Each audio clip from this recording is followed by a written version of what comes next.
Hello again mga ma-dears. Mao ni siya katong ako ang mixture nga gigamit ni katong corned beef. Katong gihimo na kog patis. Karon kay naman siya sobra, nakahuna-huna ko nga pwede daw gyud akong himo og lumpia. So nipalit ko og lumpia wrappers. So mao ni siya akong i-try na pod nga lahi na pod siya nga style. So para pod ang mga bata dili mabalaw. So see, mao na ni siya ron. Ready na for cooking. Dayon, ako nang giprito. Lutoon. Then, muna na siya.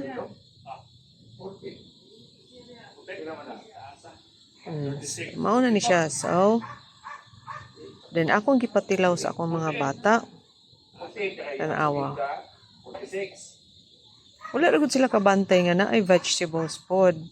So, nalingaw ra pod sila. So, inana ra gud ta mga ma-dears. Mangita ra gud tag mga paagi unsaon nato pagluto ang mga food para mga bata dili mga baalaw. Healthy food siya.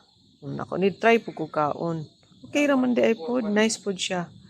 So aside from patis, pwede pud nimo siya mahimong lumpia.